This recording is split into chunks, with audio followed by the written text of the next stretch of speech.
really just had gotten my license merely to save commissions on my deals.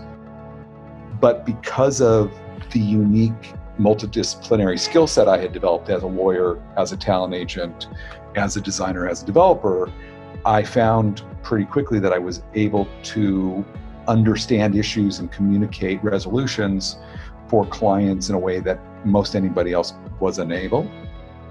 And, my first year was a big year, and I was, I just kept going from there while at the same time speccing homes.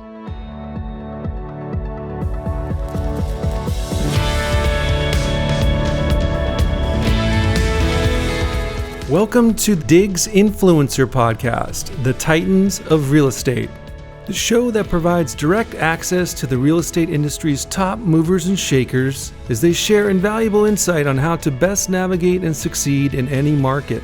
I'm your host, Warren Dow, founder and CEO of M3 Media and publisher of Digs Magazine.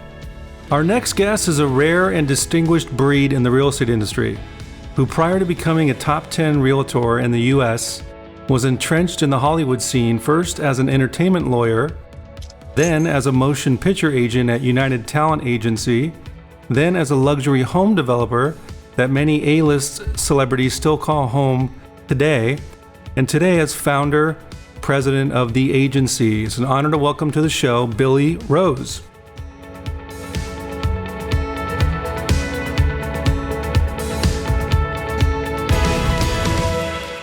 Thanks, Warren. I felt like an endangered species bird or something at the beginning. all those prior accolades and career, categories, right? Yeah. I should have like little, initials and acronyms at the end of my name, but I don't. Other than JD, right. I don't really have one. So you're from LA. Let's go back to the beginning. Growing up, what was your childhood like? I had a great childhood, actually. I had a younger brother. We grew up in the Valley. I went to North Hollywood High, lived off of Laurel Canyon and Moore Park. Rode my bike to school, Colfax Elementary, Walter Reed Junior High, North Hollywood High. I'm an LA born, and bred guy. I went to UCLA for undergrad. I was a nightclub promoter. I booked bands. I was a DJ. And I really kind of, I was in the nightlife scene, hanging out with a lot of people, going surfing during the days and playing a lot of poker at night. And then I got all serious and I went to law school, and I stayed in LA and went to USC. All right, we're going to get into that. Don't worry. But what about, what did your parents do for work? My mom has been a working artist, like oils and watercolors, since she was 16. My dad owned a printing company, printed brochures and manuals and advertising. We had actually I grew up until about third grade in Tarzana, and then we made the move to Studio City in my third grade, I think it was. My dad's work was in Hollywood. Interesting. I have a commercial printing career, moment in time as well. Yeah. We were just a, middle-class family, leading, had a nice little ranch house with pool. And, my brother and I played a ton of sports. Awesome. What kind of sports? What was your go-to? Well, I was like a top baseball player, but I could, even though I was like one of the, initial picks every year, I never was on a winning team. So I decided I was going to take up a sport. In ninth grade, I took up tennis. And by 10th grade, I was a ranked junior in Southern California in tennis. And played tennis all through high school, and then got consumed in recreational marijuana at the time. And so not much tennis for me. And that took over. That leads me into my next question. What kind of trouble did you get into when you were a kid? And so that was probably a good start, right? Yeah. Not a ton of trouble. I think not because I wasn't wreaking trouble, but mostly because my brother would be the one who would get busted or caught. I think I was better at just evading trouble, but I was in the nightclub world, for probably from like 18 to 23 or so. And, we were out late and, cavorting and having fun. And, fortunately, no bad accidents. Yeah. So like early on, even before you started your nightclub stuff, like, did you have any like, hey, I want to be this when I grow up? Like, were you thinking in those terms at all? Or was it just all, hey, I'm young, I'm just going to let it go. Like whatever happens, kind of a thing. No, I was fully guided, good Jewish parents, good Jewish mother. My mom kept telling me, you need to be a doctor or a lawyer. And I get queasy at the sight of blood. So my only option really was to become a lawyer once I realized I wasn't going to be a pro tennis player. And, so I was always going to go to law school. I was taking, poli-sci and sort of pre-law classes in college, knowing I was going to go to law school. I interned for a law firm in college.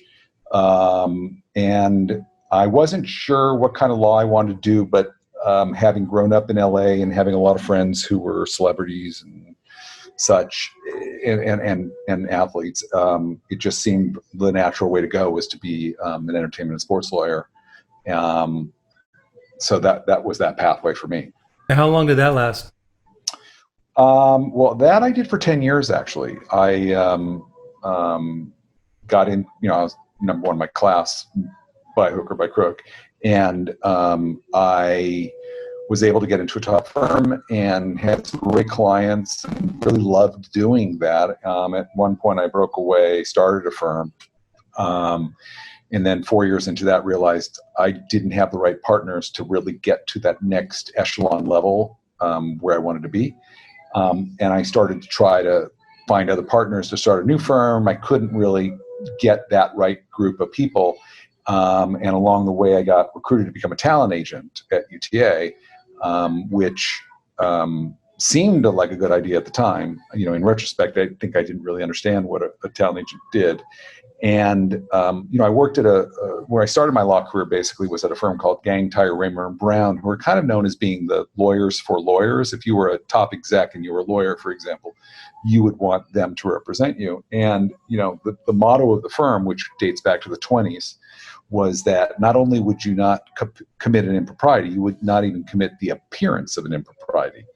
And, so it was a little counterintuitive for me to understand going from that, don't even get close to the line, to being rewarded for lying, cheating, and stealing when being a talent agent.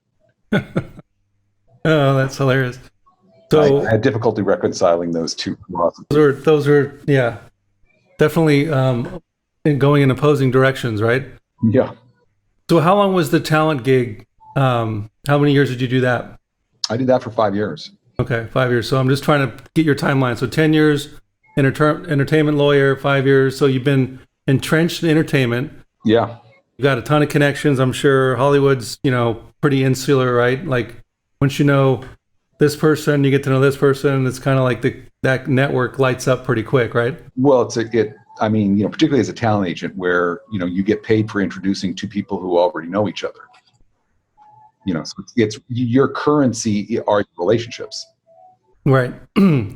Truly a relationship business, as they say. And that, well, I'm sure we'll get to this later, but, that certainly was a huge foundation for, my success today.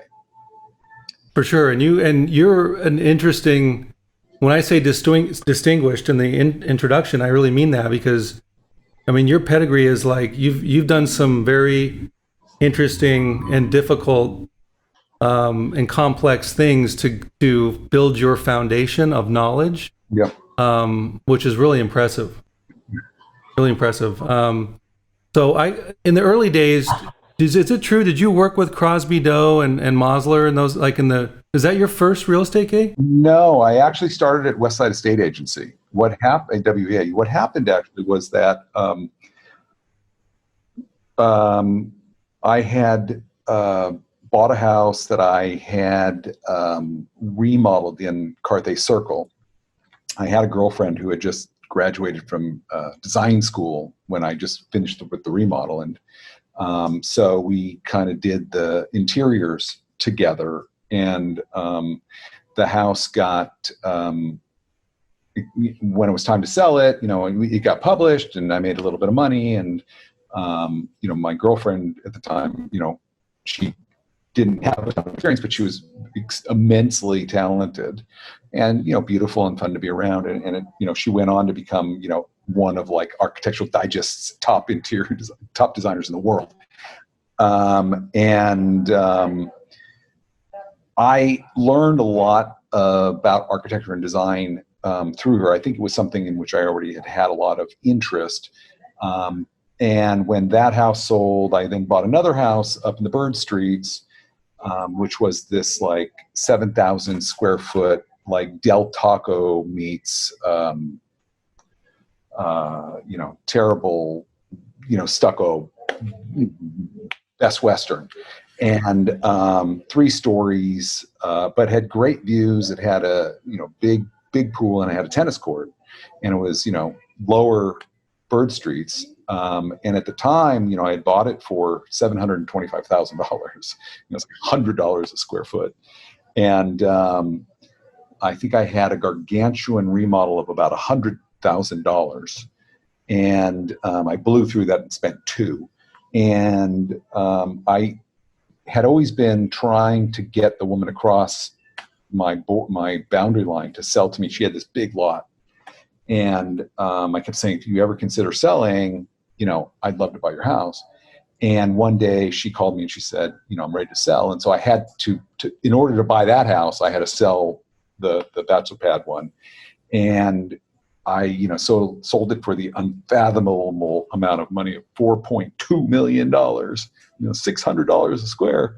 And at the time it was like, the Mac Daddy bachelor pad of, the burgeoning Bird Streets, was like the Marcus Pearson, the Minecraft house at the time. It was like, oh my God, how could this, and I bought this other house. And when I sold that one for 4.2, I was at UTA. I hated being a talent agent. And I said, I think I've got a knack for this. I've already bought my next house. I'm going to be the male version of my ex-girlfriend. I'm going to be a developer, designer to the stars. And I went and I got my broker's license. At the time, it was easier to get one because I was a lawyer, and so I didn't have to sit for 2 tests. I just had to pass with a higher percentage on that first test. And I called my friend Lauren Judd, who was an agent at WA at the time, and I said, I've got my broker's license. I guess I need to hang it somewhere. What do I do? And he said, well, why don't you come work at WA? I went, okay, sure. So that was, I really just had gotten my license merely to save commissions on my deals. But because of the unique multidisciplinary skill set I had developed as a lawyer, as a talent agent, as a designer, as a developer, I found pretty quickly that I was able to understand issues and communicate resolutions for clients in a way that most anybody else was unable. And though I had never really anticipated representing other buyers or sellers, people in the entertainment industry, and I had a fairly large network, were approaching me and saying, hey, I know you're out there looking at things for you to buy or getting inspiration, blah, blah, blah. If you ever see something, that meets X, Y, and Z, you can represent me. And, my first year was a big year, and I was, I just kept going from there while at the same time speccing homes. That's awesome. And how many homes did you, or have you, do you still build homes and develop homes? I kind of godfather projects now. I'd love to one day maybe get back into it. And, what I'd really love to do is something like, little boutique hotel with a restaurant and, maybe some residences or what have you.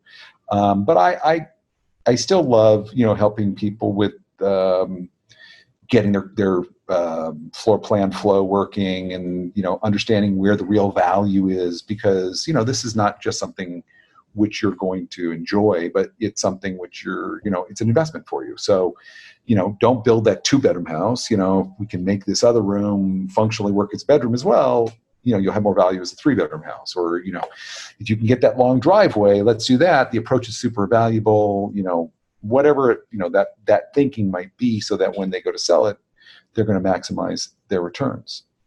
Yeah, that's key. That's great. Great perspective as a developer. What was your favorite home that you built? You have a favorite?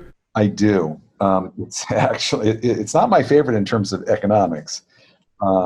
It's a house that people today still say to me it's probably the best house they've ever seen or their favorite house. It's a house up in a little 12-house gated community called Stone Ridge Estates. And I bought it in May of '08. Not obviously very prescient at the time. And it had performed at the time for me to be able to sell it on the way out at $20 million. And it's spectacular house on, acre and a half, 12,000 square foot house, really high ceilings, and just a unique house that I remodeled and enlarged and I think made it sing. And then of course, there was the Lehman crash and, prices had basically declined to about 30% off the market at that point. I ended up selling it for 14, which is, 30% right off my pro forma 20 mil. I lost a couple $100,000, learned a lot, had launched the agency right at the same time that I was taking the spanking on that one. But it's a great house. It's one I went back to see it not that long ago, and it holds up today. What kind of architectural style are you into? Do you have a favorite as well? I appreciate contemporary lifestyle. I like open area. I like lots of light. I mean, I really respond to light. I really respond to land. I prefer land to views personally. I've done houses, I've done craftsman, I've done contemporary, I've done Spanish, I've done traditional. To me, it's not as much about what the exterior shell is as much as how you live within it. But the things that I gravitate towards today, and I think one of the reasons why I get a lot of clients is because I like kind of unique properties and can appreciate, how it can make you feel and good design and architecture. Do you have a favorite all-time architect from the past, like Neutra or Wright? Who would you pick? Hard choice. I think I love Neutra, and I have a great Neutra listing right now, and I've sold his case study house as well. But Neutra is a disciple of Wright, and I think I have to go with Wright only because the diversity of his portfolio is mind-boggling. And when you go and you figure that he did, the Guggenheim, some of his more modern stuff is kind of crazy, when you go back, from his Usonian and Falling Water type houses. So, and then Barnsdall, and I mean, his legacy is he's probably the greatest architect of all time. But I think I would pick Lautner as my favorite. I mean, he's so, and this is, I'm looking at sort of historical figures because there's some amazing ones, more current. But I think, his mind was so outside of the box. And some of the things he's done are so, nobody'd ever seen anything like that, whether you're looking at the Chemisphere, or you're looking at Silvertop, or you think about the Sheets Goldstein house and how he incorporated an air curtain, no screens, no doors, and the air was designed to keep the birds and the pests out. That's crazy. That's so incredible mind. I love architecture. That's kind of why it got me into being a publisher and doing what I do into this space, learning along the way. But to me, and I'm a musician myself, and to me, I always looked at architecture like music, and the old guys were the early British invasions, got like the Stones and the Kinks and the Beat, the guys that were just rewriting history. What is this stuff? And then Elvis, and then these guys broke so much ground, and their headspace was so far above and varied than the norm at the time, right? Yeah. It's mind-blowing, kind of. Yeah. I've got, it's funny because you remind me of the parallels with architecture and music. And I have this listing of the Stan Frankie house. It's maybe my favorite Neutra, actually. It's in Santa Monica. And Neutra did this, original, original 3,000 square foot little home. And the owner commissioned Johnston Markley to add an ADU, 1,000 square foot structure. And I look at the original St. Frankie main house as the Motown classic, and I look at the Johnston Markley as this like remix of what that was, because they really were referential to it. And I think it's one of the few cases where you see this, extraordinary mid-century modern, jewel box accompanied by another piece of architecture, and where they actually harmonize and synergize. It's so cool. I was blown away. We had the opportunity to go interview Ray Cappy. Yeah. Rest in peace. And at his house, and we got to shoot it, and it was a feature story and all that. And we spent the afternoon with him. And I'll never forget that day. And that home just blew me away. Have you been inside that house, or sure you've seen that house? I've seen numerous of his works, and I've sold some of his works, and I've met him, and his house may be my favorite of all his works. Yeah, for sure. It's like it's wild, and the dimensions on the floors, like kind of floating, like amazing. And you really feel like you're within the trees, you're within nature. Oh, for sure. That was a sublime house. Yeah, it was amazing. Amazing. So we can't have a discussion today, at least, real estate without talking about the COVID-19 pandemic and how it's affecting the market. What do you see? I mean, the great irony, and, this is a tragedy beyond words, right? What's happening in the world today. But the real estate industry and the stock market, and like life was as grand as life could have been, like January, February 2020. Like everything was booming, and then like boom, it like what's your take on sort of where we at right now in this whole thing? I mean, we were certainly chugging along. Things only looked rosy. Everybody kept expecting the recession. We're beyond the normal 7 years. It's 10, it's 11. When's the shoe gonna drop? And as you read, financial institutional pundits projections, not going to be this year. We're seeing another, 12 to 18 months before, and then this, of course, occurs. I think that the greatest difficulty today is understanding the ripple effects. I think that, as a real estate agent, we're lucky. Like undertakers, there will always be new clients. And there are certain life events that cause the purchase and the sale of homes, whether it be divorce, death, birth, marriage, kids, about to go to school, kids, going away to school, downsizing. There's always going to be people who need to buy and sell. It's the discretionary market that I think is going to be most affected. What we're seeing right now is, homes in the, under 1.415 range, they're flying off the shelf. I mean, there's bidding wars, there's a lot of activity, there's a lot of desire, there's a lot of demand. And it kind of makes sense because, they're locking in their loans at great interest rates. And these are houses that people need to buy. They're going for whatever their reasons are, but you get to the 20,000 square foot or the 15,000 square foot or the 50,000 square foot bachelor pad up in the birds or whatever, and not everybody needs those. And there's a lot of them being built. Yeah, that's a want to have, not necessarily need to have, right? Right, and I just think that when you look at all of the issues that are accompanying our market at the moment, I mean, we've got trillions of dollars of wealth lost in the financial market. So people are feeling less wealthy.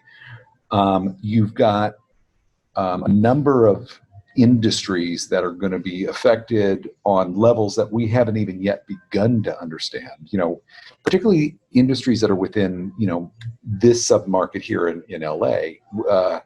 We have a tremendous variety of live entertainment, whether it's music or live theater, sports, you've got conferences, you've got hospitality and hotels or cruise ships or planes or wherever there are aggregations of people, where there's industries of people coming together. Those are going to be affected, dramatically initially. And when those will come back, it's going to be hard to know, but that's going to make a lot of owners of companies feel, less secure, less wealthy. It's going to make a lot of employees feel less secure. They're going to end up with, either they're going to lose their job if they haven't already. They may not come back on. They end up with, lesser hours. And then you look at businesses like restaurants. So, restaurants, I'm being told, and I've been ownership in a number of restaurants, and I talk to the people that run them. They talk about how they're going to have to reduce the occupancy to like 50%, and the margins on restaurants are very small. So, how do you make those businesses work if you're going to be getting far less revenues because you have far less patrons? You then got to get the landlords to go along with, this whole scheme. And the only way that works is if they want to go on, like a percentage rent. And then, you have the ripple effects from that lesser, demand or lesser ability to serve number of patrons, fewer waiters, less meat being ordered, less fish being ordered, less produce being ordered, less people driving those things, less, linens, the farms, the distributors, we just don't even know, where how that ripples out. And, you're already starting to see how it's harder to qualify for a loan. If you're a self-employed buyer, I mean, the down payment is so high, it becomes prohibitively, expensive or more difficult, which means by design, there's going to be a lower level of supply. A lower level of demand, because now fewer people can afford these higher priced product, which is going to mean that there'll be more product available. And,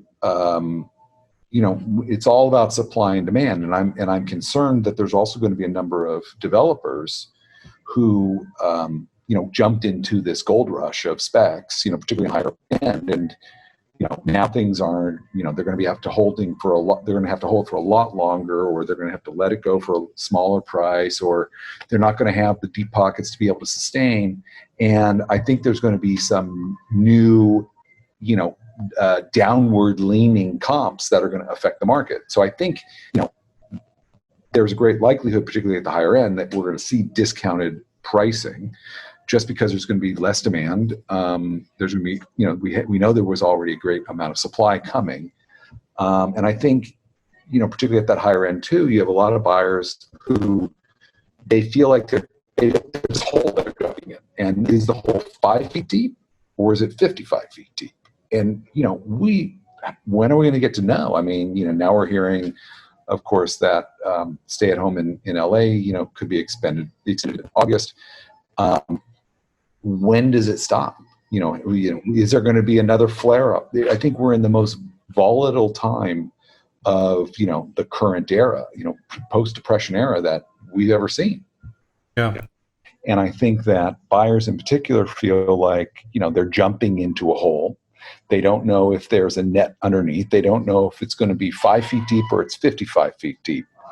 And, and as a result,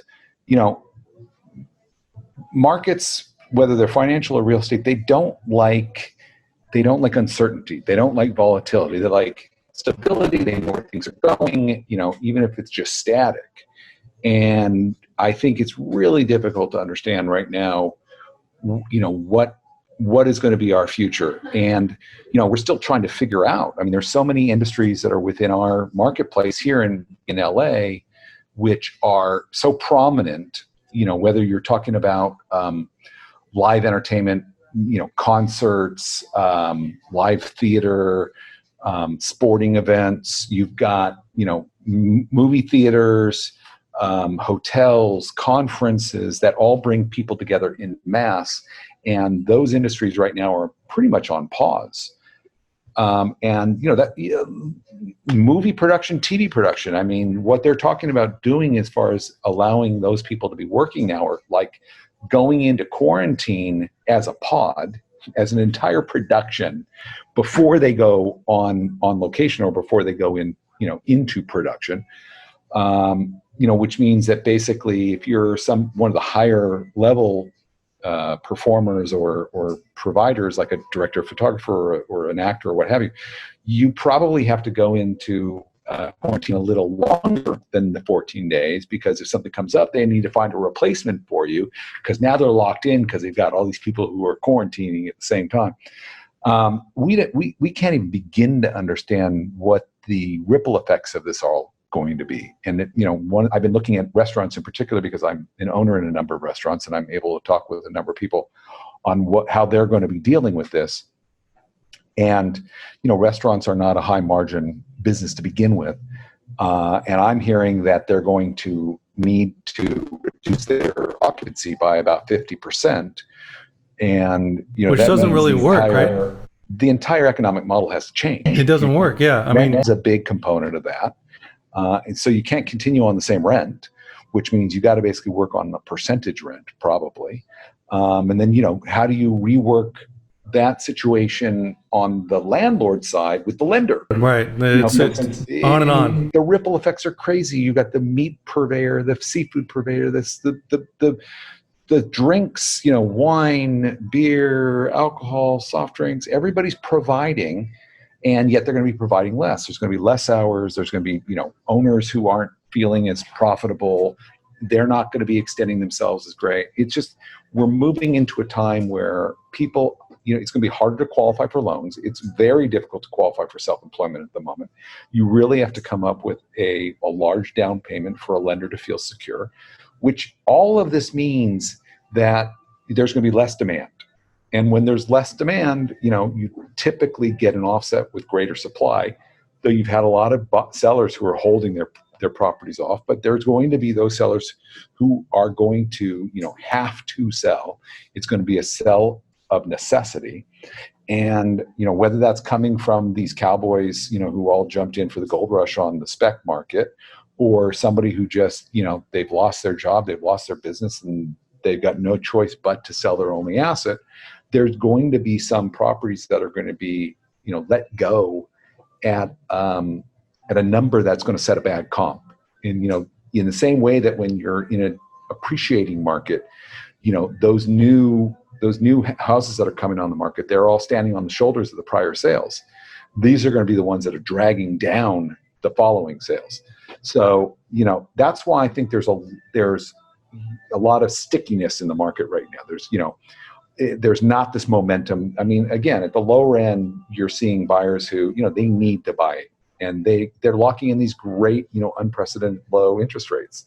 So, that market's going to be robust, and, there'll be a number of agents who will really kind of move into that market because that's where the flow's at the moment.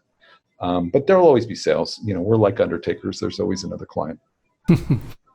What scares me, and you talk about the trickle down, the ripple trickle down effect, like you look at commercial real estate, and the big box retailers, they were already downsizing and already feeling, the effects of the, Amazon, the new e-commerce economy before it got, expedited and amplified with the whole COVID thing.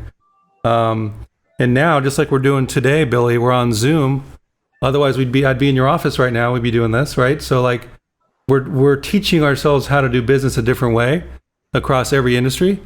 And I talked to one of my really good friends who's works for a huge international company. They spend, tens and tens and tens of millions of dollars on commercial leases, right?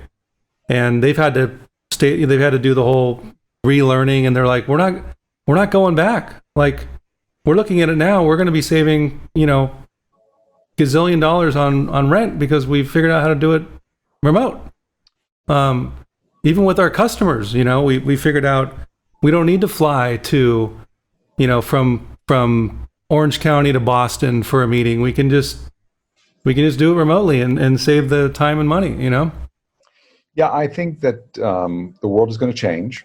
I think that the work at home has gained a proof of concept, and I think marketplaces like LA, and a number of others, where particularly when you're looking at major metropolitan cities, and you want someone who has the amenities and the retail and the nightlife and whatever that you get from a major metropolitan city.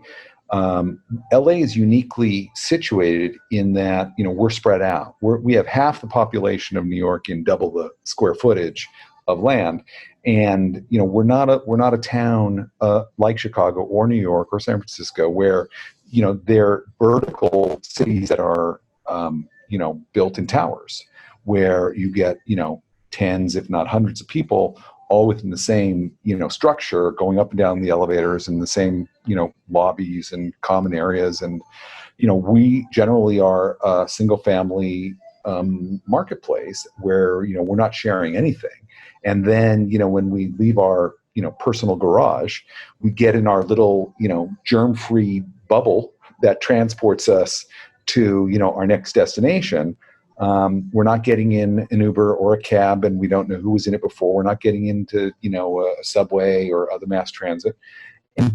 And I think when you look at some of these people who have now demonstrated that they or been able to confirm in their mind that they're able to work from home, and therefore can work anywhere, then what's keeping them in these major metropolitan cities where maybe they're not getting the benefits they always thought they were. And I think there's going to be a lot of movement, particularly to the West,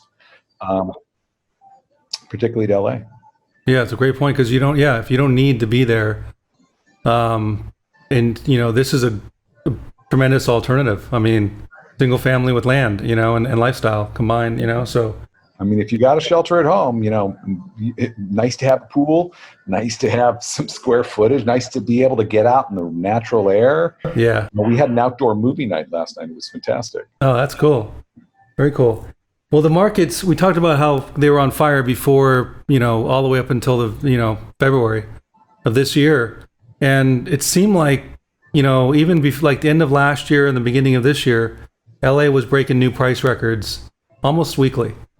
I mean, the mega homes, $100 million plus, there was like a half a dozen sales, right? Yeah, unprecedented. And you still have these mega developments like, what's the one up on the one? Yeah, it's the one. I always screw it up. What's the one? The one. It's like what's your company? The agency. No, which one? The agency. Right. Who's on first? Right. What are those guys? I mean, are those guys gonna get because that market was, like you said, it was standing on the shoulders of those comps, even those comps, like you can't comp a Playboy Mansion kind of thing. You can't, that doesn't live in the MLS and in a CMA world. It's a whole nother, expertise and thing. But do you think on the same level, if those things sit or they're just completely getting slaughtered, what's that gonna do to the market? Like, how much weight down is it gonna push? Well, we look at Reaganomics and the trickle down theory, and I think that applies equally so here. The one, he was originally looking to get, I think, $300 million or $500 million. $500 million, I think it was. Yeah. Look, many times I've been proven wrong that something can gain, or achieve a number that seems unfathomable. But, I think in today's marketplace that, seems more difficult than ever. I think Niall, the developer of that property, he's got his work cut out for him. And I think he's got, more than just that property that he's got on the market at the moment. And, like my house, that I brought on the market in Stone Ridge when I, thought I was going to make, life-changing money. Life doesn't always go as planned. And, whether it's those homes or another, there are going to be comps that are going to affect I think, other markets. And as you know, when we became a 2,000 a square market, that was like crazy. And then we got to 3. And I think, they were outliers to begin with, but I think we're going to see fewer and fewer of those. And I think, that the market's going to calm down in that regard. I think we're going to see less of these sort of sellers believing that they, their house should be pitched or hitched to the outlier star.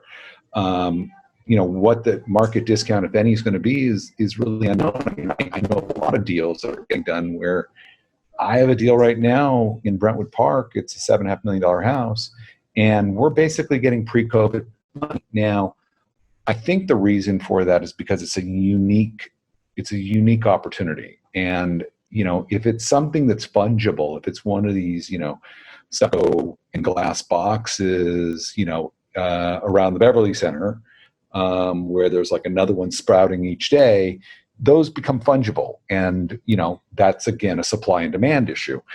Houses that are, particularly rooted in history, with architecture, whether it's a Neutra or a Lautner or something else of an acclaimed, provenance, those will probably retain their value better. And I believe that, but, at the same time, you can argue that the art world, for example, is going to get pretty hard hit. And, the premium that great architecture gets from great architects is often because I look at them as like functional art.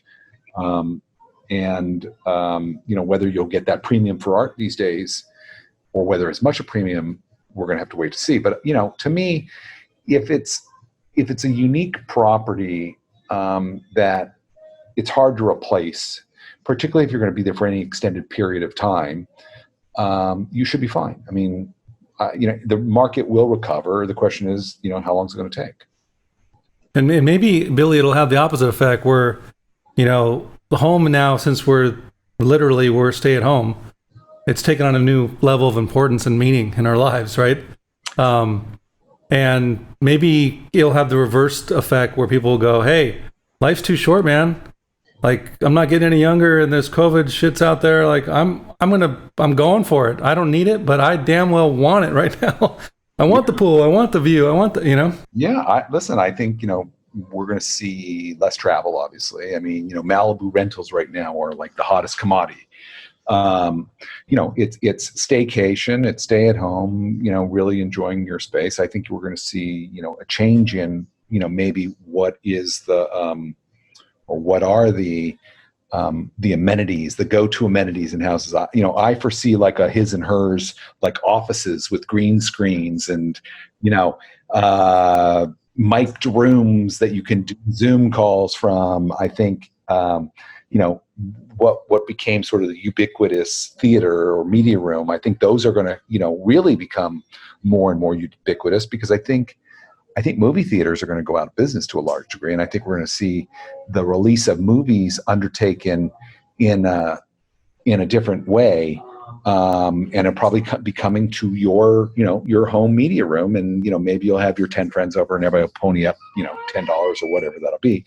But I think that going to change a lot. And I think we may, there may be a relooking at the open floor plan concept, because I think, as we're all contained in our homes with our kids and our extended families and whoever else, that we're all trying to escape each other, and maybe the open floor plan doesn't allow you that. So maybe it becomes convertible rooms where it's an open floor plan, but you can close it off if you want.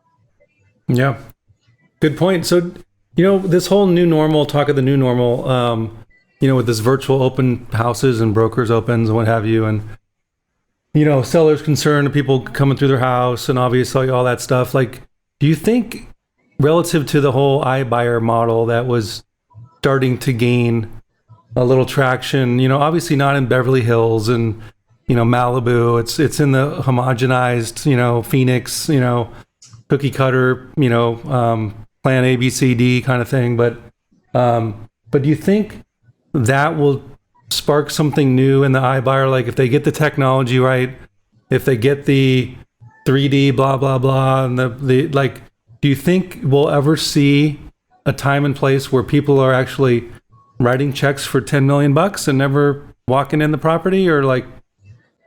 I think that the current tours, virtual tours, aren't enough to really enable somebody outside, as you say, the A plan, B plan, subdivided communities, or the buildings where, it's the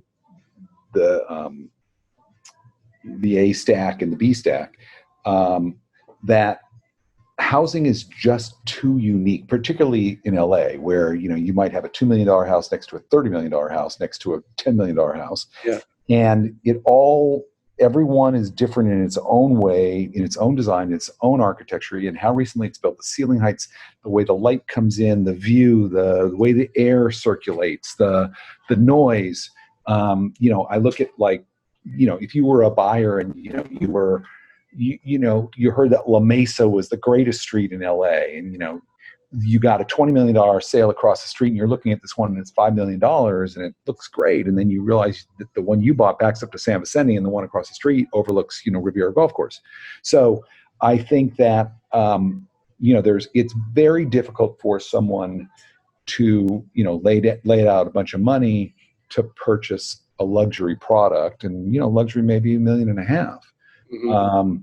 And without actually being inside of it, unless you're getting a smoking deal that you just know you can't lose on that.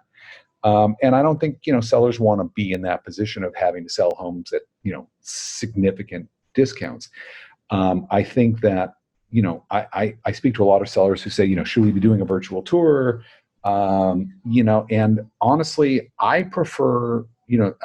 I take over listings often, and where I may have a new listing, and the seller will say, you've only got 18 pictures. This other one's got 53. We got to show what we're selling here, and I'm like, yes, to a degree. You got to show just enough to get somebody interested to come. Because I can't tell you how many times I've heard people say, "Oh, yeah, I've seen that house," and I go, well, but the way it opens up to the yard, or didn't you think that? And they're like, oh, well, I didn't actually see it. I saw the pictures. I'm like, yeah, well, then you didn't see the house. You don't, and any good house is better in person. So, unless you're trying to do, discount brokering, I don't think, until we get to, virtual reality, where you really can somehow experience that house in person, with the VR goggles and the whole thing, and you can fly through space like a Google Earth kind of thing, and you're flying across the ocean and you land on the street, and you get to look both ways, and you get to pop over to your market and your restaurant, and it's just not the same. Yeah, no, I agree. It's interesting, but it'll be something to watch. So let's talk about the agency. What a great success story. Congratulations on all your success there. And today, a report just came out. You guys were named, you were number 25 in the nation for brokerages. Yeah. 5.7 billion in sales transactions. And here's a stat that caught and I actually did the math because I was curious. Because I'm crazy like this, Billy. Yeah, like a fox. Like a fox. You guys are listed, this is 2019, so I don't know where the number is exactly today, but it was 540 agents. Yeah. And so if you do the math, you guys hit that's 10.5 million in volume per agent. Yeah. That's awesome. That's a big number. I mean, it beats I did the Compass, sort of comp, and they're at they're basically 6.0, 6.1. Yeah. Yeah.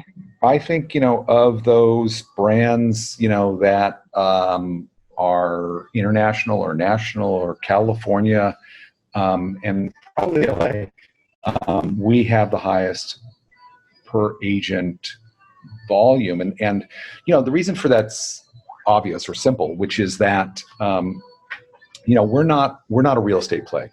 We're not a WeWork where we're basically renting out offices and copiers and receptionists and conference rooms. We're formed somewhat on the philosophy and in the structure of like a law firm or a talent agency, which of course is my upbringing, where we wanted to be a unified, integrated organization where the organization was meaningful and it would be a credit enhancement to you as an agent, and having been at, law firms and talent agencies, it seemed so counterintuitive, so anachronistic to me to get to, a brokerage and then, be, recommended to, get your logo, your coat of arms, your website, your email. And there's no way, when being at, UTA or, at O'Melveny, Myers or any major law firm or major organization of any sort where, I would be, Billy at Rose Law or Billy at Rose Talent, that to me seemed completely the wrong way to be going, because you want to be associating yourself with something that is bigger than you, something that gets you in the door, that credit enhances, that gives you more credibility. But, somewhere, I think it's around in the 80s, there was this shift in residential brokerage where, in essence, the real estate agents rebelled against the brokerages. And they said, look, these are our clients. We're doing all the work. This 50-50 split stuff, this does not work for us, and the broker just said, fine, we'll give you, 80%, but now you're going to be responsible for the marketing and the advertising. And the agents went, great, sounds great. I'm going to do that. And I have this, sort of mind's eye, look back in history, and I see that, suddenly he's a Coldwell Banker agent and he's putting together his ad. And, he's all happy and he's got, it's his name and, he starts thinking, wait a sec, this ad looks like every other Coldwell Banker ad that's ever been placed. But I'm paying for it. I need to get value from this ad because I'm paying. So what happened was you got basically the fragmentation of the brand. So now, you get, I was Rose and Chang, when I was at WEA, when I was at Mossler, when I was at Prudential, and nobody knew I ever left. Everybody thought they were dealing with Rose and Chang, and they just wanted to deal with Rose and Chang, and it didn't matter that I was at any of these other brokerages because they would become meaningless. There was nothing that they were doing that was different, and because they had encouraged the agents to basically be their own brand, now you've lost all the synergies of everybody doing everything together. So when we started the agency, 9 years ago, I really wanted to, change that and go to the way all other sort of major service industries work, which is, it's an all for one for all. We're all mentoring each other. We're all lifting each other up. We're all feeding off of the successes that we all are having, and we're sharing, we're collaborating, we're working together. And what that, and I think one of the reasons why, we're number 25, in less than 9 years. And I haven't looked at the list, but I'm fairly confident that, we're probably the newest to the list, with the exception of Compass, who has unfathomable amounts of financing. They purchased their share. They right. yeah. Yeah. I mean, we didn't purchase anybody. We're small. We're in each marketplace. We're a boutique. We want the experts in each market, and that's why our per agent average is so high. We're largely an experienced group of agents, but it's because everybody is working together and everybody contributes their contacts to, our newsletter. So our newsletter is now going out to 500,000 people or whatever it is now. And that's an extraordinary number of people to be able to be in contact with. The average person, the average agent has 1,000 to 2,000 contacts. So when you go up for a listing, when, it's not being aggregated through everybody, you're basically saying to, your seller client, I'm going to get it out to, in the, MLS Caravan, I'm going to put it in the LA Times, assuming anybody does that anymore. And I'm going to, e-blast it out to my sphere of influence of 1,000 to 2,000 people.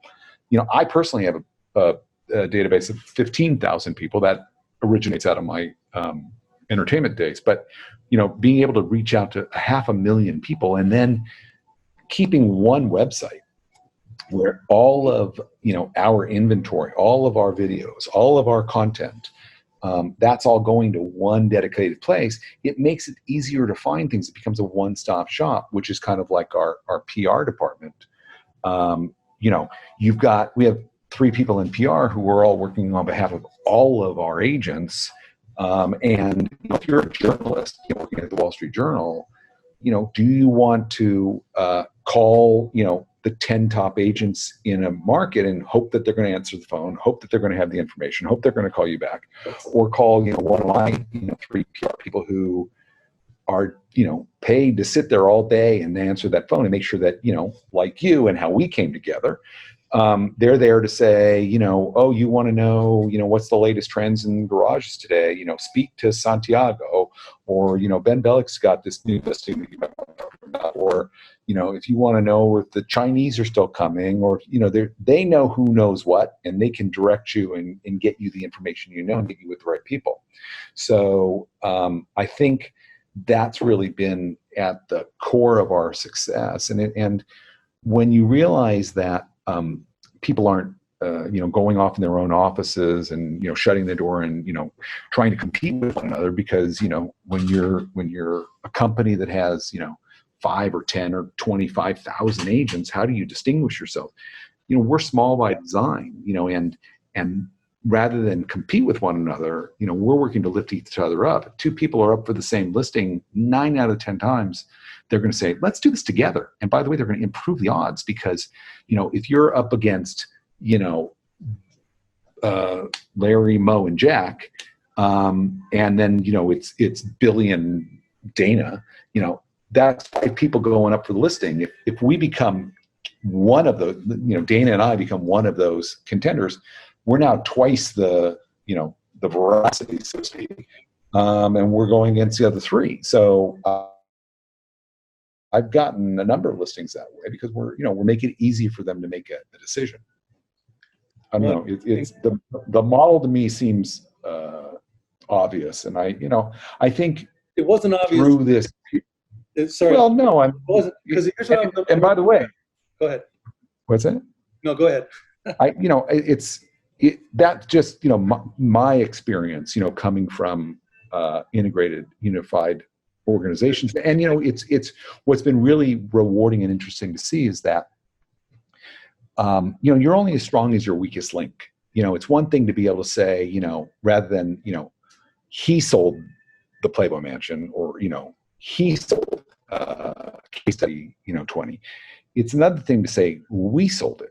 And, our ego here is checked at the door, and we're all part of that same team. And, we all can claim that success as a team. The converse, or the flip side of that coin, is that if somebody's not doing something well, then they're impugning the reputation of all of us. So it's incumbent on all of us to ensure that people are doing things right and they're doing them well. And I see these groups get together, whether they're working through a mock listing presentation or marketing, or just getting them up to speed on the particulars on how to handle a particular client or transaction. And it's exactly what I went through, as a young lawyer, as a talent agent, getting the benefit of these mentors, of these more senior, experienced people, and we're incentivized to do that because it redounds to the benefit of us all. So that's been like culture at any other place, because everybody's trying to be the number one agent there, or the number one agent in this region, or whatever, and it's a zero-sum game. Where I can't be that if he is. It's something I experienced as a talent agent. If you have an action star as one of your clients, you see how other agents who have action stars want your client's movie to fail, because it's going to tarnish, take away the luster from their client and thus them. So it's like this constant feeling of people who want to stab you in the back, who don't want you to succeed, who are trying to hold you down, rather than a culture and an atmosphere where people are excited for you and want you to succeed and have success. Well, this is what I was really impressed with the agency when you started. We started our companies. I founded Digs in summer of 2010. Yeah. So we've kind of grown up together, but unfortunately, or fortunately for you guys are a lot bigger than us, Curtis. But I'm just joking. But what really impressed me is you guys. That word disruptive is used way too loosely, right? In every vertical, in every space. But you guys truly, in my mind, were one of the first true disruptors in the space, in the sense that the agency sort of became this little mini movement. And it was cultural based. It wasn't like shiny stuff and the shiny new office on this. It wasn't any of that shit. It was like, it was that belief system that you had fostered. One for all. Here's how we're going to do it. Everyone put your hands in. Like it was, and like you said, that was rare and 9 years ago, and it's still rare today. Yeah, I don't. Particularly on any platform that's not just a local based brokerage. I don't really think it exists anywhere else. And I'm even today, even maybe even more than ever. When I'm on these Zoom calls with 10 or 20 or 300 people, we have a weekly, company call where we get like 300 people, and people feel really connected and they feel really part of the same thing, and that we're all in it together, and we're all, we have probably 10 to 15 to 20 different sessions and programs, and how you can do social media better, and how you can be stay in contact with clients. How can you be developing new clients? How can you be selling properties in this era? What are the best practices on showings, on marketing, or whatever? And the idea is to make everybody better, and everybody's lending a hand, everybody's pitching in. There's so many people every day that are, say, hey, can I lead a session on, there was one yesterday on Instagram that the team that leads our Toronto office held, and it was fantastic. And I hear so often from people that they feel blessed to feel surrounded by so many wonderful people, and they've met a lot of their best friends at the company, and it's a place where it's kind of like a country club. We really feel like you can't just be a good agent. You can't just be a producer. You got to be somebody who fits in. And if, we've either let go or we've denied access to top producers because they just would have been a cancer to our culture. And we're very protective of it. And we want to make sure that, we continue it. And we're, starting to, franchise offices around the country now. And people really are adopting and really taking on that sense of pride, and wearing the agency hats and T-shirts, and wanting to get the name out there because they feel, and I think rightly so, that it's going to help them. And it's been proven that that's the case. So I'm grateful for that. Two questions. So how big does the agency want to get? Do you want to get to 10 billion? Do you have a marker, or is it just stay focused, keep your head down? I don't have an office number. I don't have a sales number. I don't have an agent number. What I do know is that, we'll never be huge in any particular market. We don't want a whole bunch of people tripping over each other, carrying the agency flag. We'll never open an office in a marketplace just because we think it's a marketplace in which we have to be. We'll only open it if we have the right local experts, and we understand that real estate is a local business. So you've got to have people who know what they're doing in each marketplace. And I'm hopeful for, and I'm looking forward to the day where someone who is from Miami, goes to Aspen, during ski season, and decides, I love Aspen and I'm thinking about getting a place, and they go, I wonder if there's an agency here. And because, those are the guys we use, or those are the gals we use in Miami or in Scottsdale or in LA or wherever. And they know, like, let's just take O'Melveny and Myers, that, if you got in there, then you got to be good and you got to know your shit.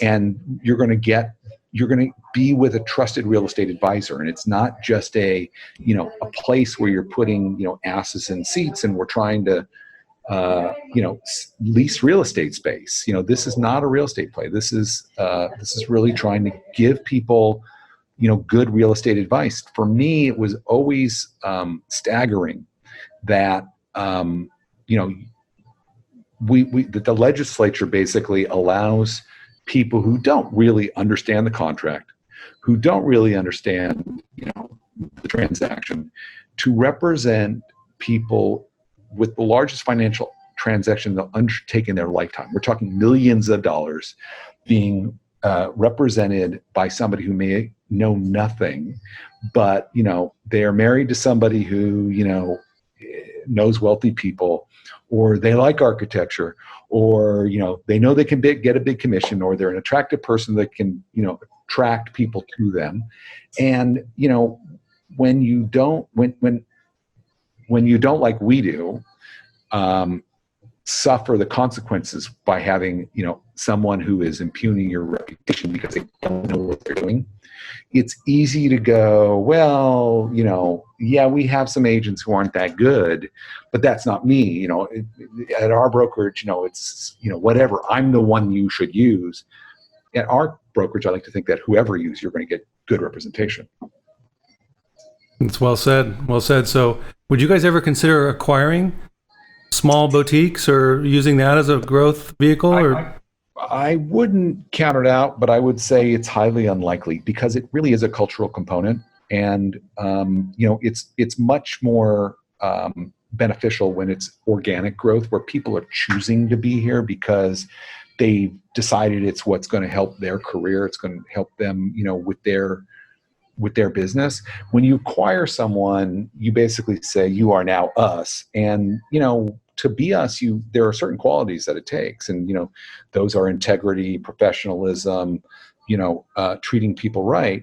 And, when you buy a company, you don't necessarily get a group that comply with that. You buy the culture that comes with it, and you guys being culturally intact, yeah, that might be a more challenging road for you guys. But we've had groups of agents who have, when, for example, like when Pacific Union was buying or when Compass was buying, and then their company got absorbed, and they were like, we don't want to go into this culture or lack of culture, and they've split off and said, hey, we want to start this office.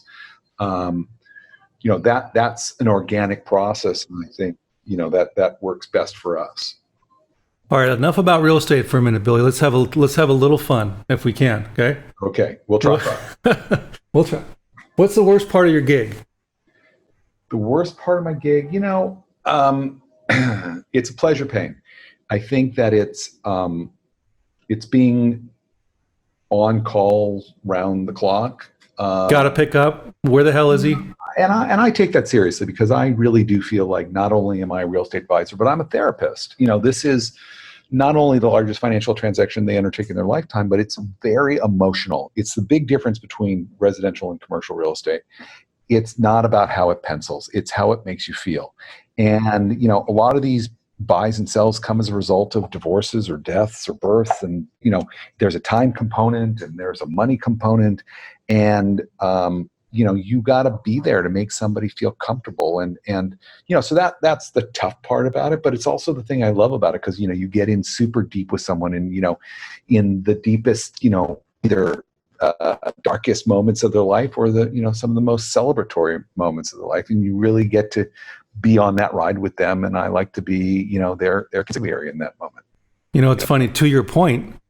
I've been on the marketing side of the equation, right? So you guys are my clients. Okay. Yeah. So, and you guys have the same exact, you need someone to talk to too, because you're dealing with the ups and downs and the whole psychology. It's a highly emotional business because it's the dollars that we're dealing with, and you're commission salespeople for the most part.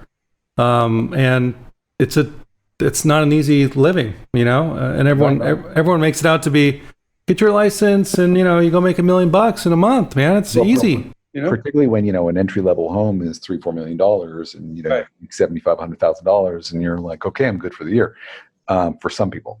And, and then of course, complicated for me where, I've got agents who, want to bounce things off of me and I want to be there for as many people as possible. And, in the same way that I want to, be there for a client's transaction, I want to be there to, help someone get through a tough situation and mentor them and, help them succeed.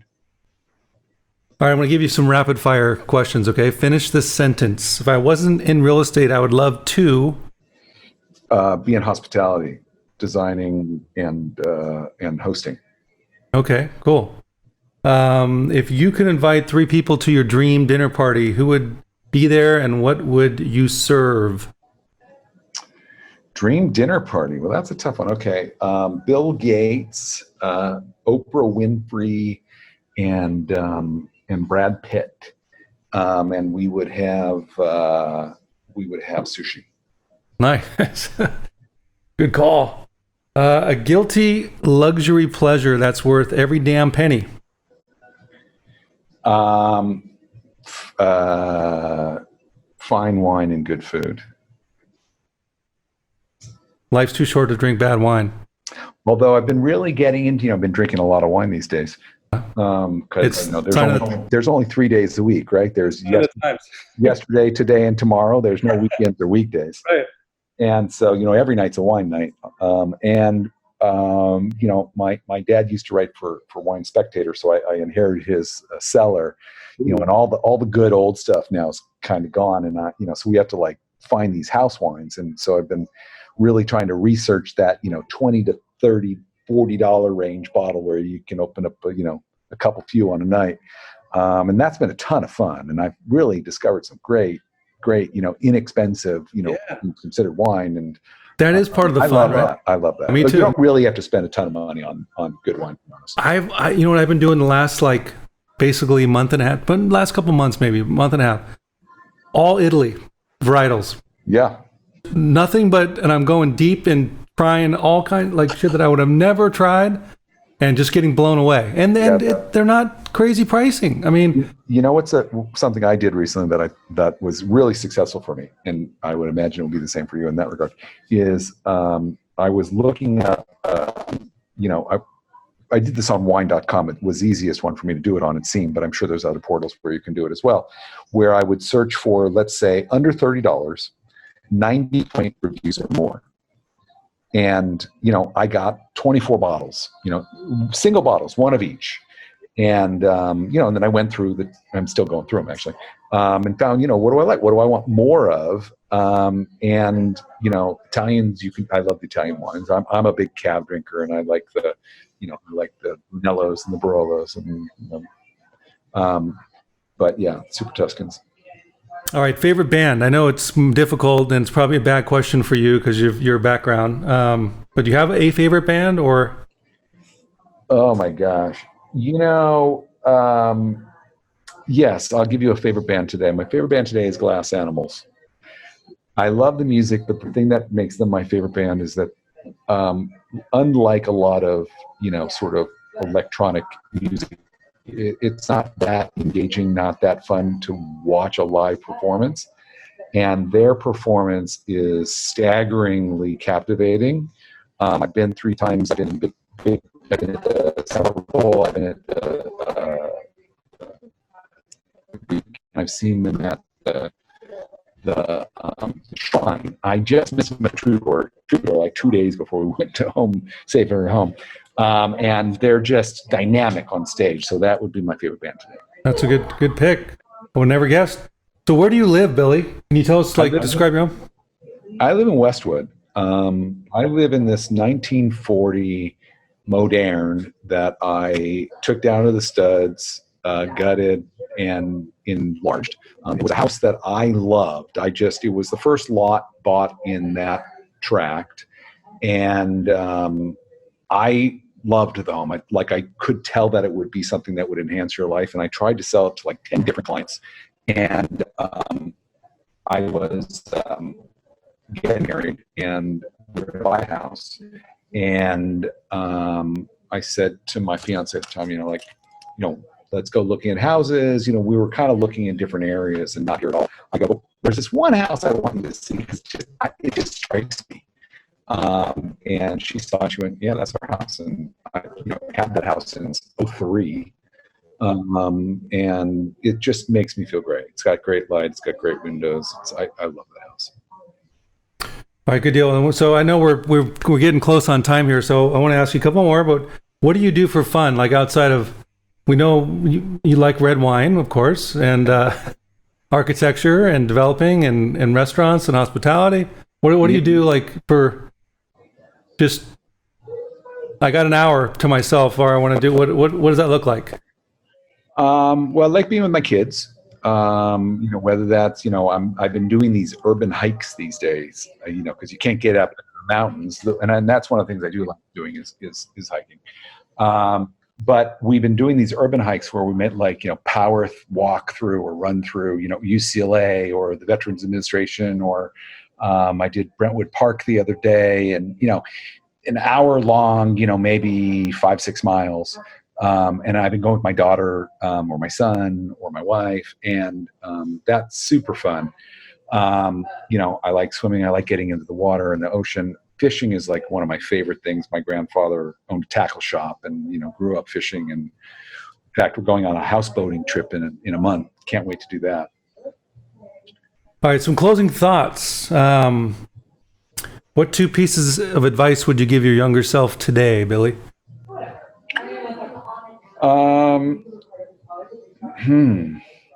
I guess I would say, don't become a talent agent. I would say, invest in real estate, buy everything you can and try not to sell anything you can.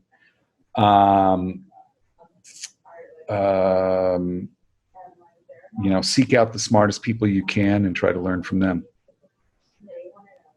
Very nice. Basketball or baseball? Basketball. Lakers or Clippers? Lakers. I grew up here. And, me too. I don't know. Believe me, I'm diehard. I do like the Clippers, and as pathetic as the Lakers have been, I'm a Laker fan. Punk rock or blues? Blues. Beverly Hills or Malibu? Malibu. Nice. All right. Do you have a favorite book? One of my favorite books was written by Tony Hsieh, called, let's space on what is it? It's, oh my gosh. Do I have it right here? Hold on. I'm spacing on it right now.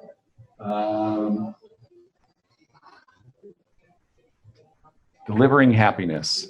Tony Hsieh, guy who bought Zappos and turned it into what it was. And, the guy really, he understood culture and the personality of people being there and customer service. I love that book. I also like it's called The Gold Standard. Great book. Just also learning, how to, hospitality and how to treat people and how, no one is above anyone else. And I love their motto or their credo of, it's people serving people, something like that, where it's, the fact that you're a guest means you're no more important than the people who are servicing you. We're all humans and we all need to respect one another. Who thought up the agency? Who was that? You? That was Mauricio. It was, and it was, it resonated with me because it made me feel like, my agency days and I figured like the CIA. And yeah. We had both actually been looking to start a company. We had both tried to start a company before each other, and those never quite came together. And I had put together a networking group that had about 20 agents in it. It was all kind of the more youthful, similar thinking, from the same cloth, fun, good people, agents. And Mauricio was one of the people I'd invited into the group. And we got actually to come to know each other through the group. And one day he called me and he said, I want to talk to you about something. Can you come over to my house? We'll shoot some pool. And we had never talked about starting a company ever. And I knew exactly what he was going to ask me. I don't know why, but I did. And, he said, do you want to start the company? I said, if we can run it like a law firm or a talent agency, then I'm in. And he had this name. He was, what do you think about it? And I said, that's a great name. And we were off and running. I mean, we had a year of gestation where we were planning everything and, getting the logo and, trademarking the name and doing all those things. And he's been an incredible partner. I mean, he's been extremely formidable and impressive. And I'm lucky and grateful to have him as my partner. That's a great story. So fun note. Okay, so I've said this, in jest and joking, but I think you guys should do it for real. So Santiago and Mauricio, I've said now it's Billy. Okay, you guys should have a bet, an annual standing bet, Jan 1. Who's going to sell the most real estate for the year? And bet $1. It's $1. And have a gentleman's dollar bet. Who's going to come out on top this year amongst the, Mauricio was the long-standing champ on that. Santiago's unseated him for the last 2 years. I'm hoping next year's mine. Yeah, that's why it'd be fun to do it. And then what you could do is invite the other agents to join in and give the pot to charity or something. Yeah. Yeah. All right, Billy, I want to thank you so much for sharing your story with us. And I wish you continued success on your journey with the agency and in life, and how this new world that we're living in will uncover and unveil what's next for all of us. Hopefully it's good, knock on wood. And let's drink some good red wine sometime, and let's do this again soon. Well, thanks for having me, and I hope, maybe in 6 months we can check back in, have some wine, and see, where the world went from where we are today, and hopefully it's all rosy and sunny and good. Yes. Right on. All right, Billy, be well, and we'll talk soon. Stay safe, stay healthy, and farewell, and thank you for having me. You got it.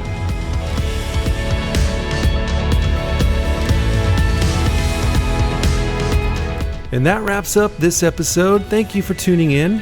We hope you found some value. Please share, subscribe, and leave a review, and find us on iTunes and your favorite podcast provider. Until next time.